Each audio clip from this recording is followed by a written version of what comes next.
We survey CEOs, police officers, truck drivers, cooks, engineers. If people are working, we've surveyed them. And what we know in terms of their happiness, workers all want the same things. There's 3 billion working people in the world, and about 40% of them would say they're happy at work. That means about 1.8 billion, or almost 2 billion people, are not happy at work. What does that do, both to those people and the organizations that they work in? Well, let's talk about money. Organizations that have a lot of happy employees have 3 times the revenue growth compared to organizations where that's not true. They outperform the stock market by a factor of 3. And if you look at employee turnover, it's half that of organizations that have a lot of unhappy employees. The miracle thing is you don't have to spend more money to make this happen. It's not about ping pong tables and massages and pet walking. It's not about the perks. It's all about how they're treated by their leaders and by the people that they work with. So, I'd like to share a few ideas that create happy employees. Idea number 1.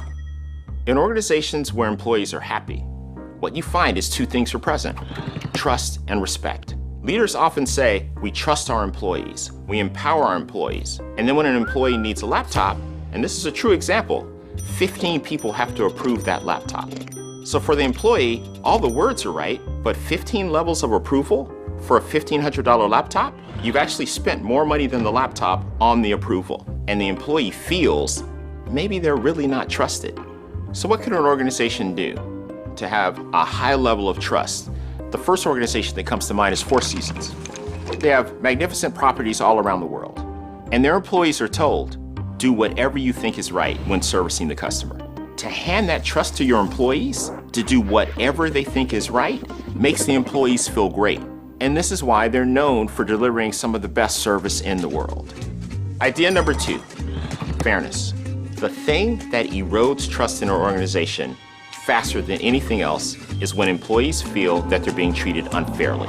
Employees want to be treated the same, regardless of their rank or their tenure or their age or their experience or their job category compared to anyone else. When I think about great organizations who get fairness right, the first organization that comes to mind is Salesforce. They found that men and women working in the same job with the same level of proficiency were making different amounts of money. So immediately, they calculated the difference and they invested $3 million to try and balance things out. Idea number 3 is listening. So to be a listener who connects with all types of people, we have to unlearn a few things. We've all been taught about active listening and eye contact, an intense stare, and a compassionate look. That's not listening. Repeating what the person says, that's not listening. Being humble and always hunting and searching for the best idea possible, that's what listening is. And employees can feel whether you're doing that or not.